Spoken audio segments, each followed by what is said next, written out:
Bismillahirrahmanirrahim. Bismillahirrahmanirrahim. Alhamdulillah wassalatu wassalamu ala sayyidina Rasulillah. Amma ba'du. Banyak orang berbicara tentang Al-Hallaj di zaman dulu, kalau versi Nusantaranya adalah Syekh Siti Jenar. Namanya agak sedikit menggelikan karena laki-laki kok disebut Siti ya. Tapi itulah sebutan dulu ya. Mungkin dulu Syekh Saidi Jenar, tapi nggak tahulah kenapa kemudian berubah. Yang dulu dikatakan nama kecilnya Lemah Abang dan segala macamnya ya. Syekh Siti Jenar ini dari masanya terlihat semasa dengan Syekh atau Sunan Kalijaga dan sunan-sunan yang lain.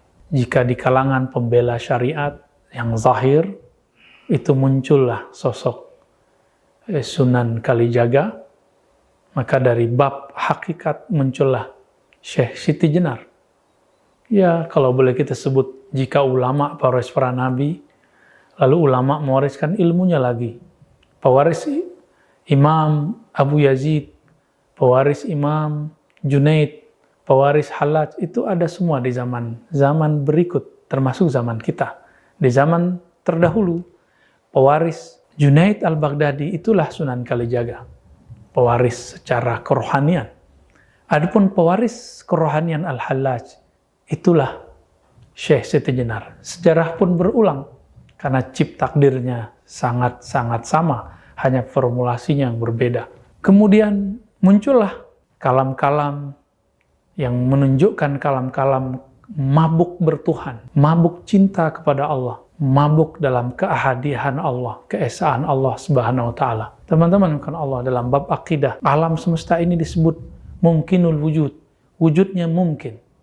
Dan dia hanya ada karena diadakan oleh Allah, yang disebut wajibul wujud, yang niscaya keberadaannya pasti ada. Maka semua selain itu menjadi diadakan karena dia. Maka yang benar-benar ada hanyalah Allah. Inilah yang disebut oleh pendahulu imam wujudiyah, namanya Imam Ibn Arabi dengan Al-Wujud Al-Mutlaq. Al-Wujud Al-Mutlaq ini, jika seseorang memahaminya dengan jalur kerohanian seperti Al-Hallaj dan Syekh Siti Jenar, maka yang terjadi, tidak ada kata aku, tidak ada alam, yang ada hanya Allah, Sang Pencipta. Alam ini dianggap semu dalam bab ahadiyah tersebut. Meskipun di alam sadar, kita mengatakan, kita ini ada, Allah ada, dan wujud kita real, wujud Allah lebih real. Tapi oleh mereka yang sedang mabuk cinta dalam ahadiyah keesaan Allah, hanya Allah semata. Mirip-mirip seorang yang kasmaran. Dia hanya melihat kekasihnya saja yang paling cantik, paling indah, paling gagah. Maka di saat itu, kemanapun dia memandang, yang terbayang adalah wajah kekasihnya. Seperti cerita Laila dan Majnun. Majnun memandang tembok pun yang muncul wajah Laila. Apalagi melihat siapapun. Sahabat yang melakukan Allah, Syekh Siti Jenar, kemudian sebagaimana Al-Hallaj, mengatakan hal yang mirip. Mengatakan, jika Al-Hallaj mengatakan, di dalam jubahku adalah Allah, tiada kecuali Allah, maka Syekh Siti Jenar lebih dahsyat lagi, di dalam dirinya hanya Allah. Wujudku adalah wujud Allah. Itulah Syekh Siti Jenar. Inilah cerita awal kenapa muncul satu zikir, satu wirid yang disalahgunakan oleh orang kebatinan. Wujud ingsun atau zat ingsun, zat Allah. Sifat ingsun, sifat Allah. Nama ingsun, nama Allah.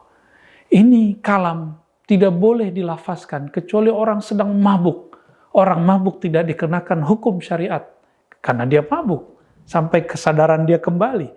Tapi beberapa orang-orang yang melanggar kaedah ini, melanggar dharma, kaedah seorang pezikir perindu kepada Allah, dia membacanya sebelum dosis itu dibolehkan kepadanya. Maka yang terjadi, muncullah kelompok wujudiyah. Di tahun 1400-an, 1500-an, 1600-an, 1700-an, itu kemudian terjadi pergolakan dahsyat di Nusantara. Maka muncul nanti ada Hamzah Fansuri, Syamsuddin Sumatrani, kemudian juga Nuruddin Araniri, semuanya berbicara itu. Dan puncaknya itulah Syekh Siti Jenar. Apakah kemudian Sunan Kalijaga mengkafirkannya? Kita belum menemukan satu nas, satu teks, satu riwayat dalam kitab-kitab baik yang berbahasa Pegon ataupun bahasa yang aksaranya Hana Caraka yang sampai kepada kita bahwa Sunan Kalijaga mengkafirkannya, tidak. Tapi seperti dulu Imam Al-Junaid mengatakan kepada Hallaj, wahai Hallaj, ya Aba Mansur, la yaqta'uka ila dam. Tidak ada yang bisa menghentikanmu, wahai Hallaj, kecuali hukum pancung, yaitu darah yang diteteskan. Dan itu sangat mengerikan sekali. Ajaran ini belakangan dibahasakan secara lokal. Disebut dengan Ahadiyah itu manunggaling. Manunggaling keesaan Allah, kesatuan Allah. Ya.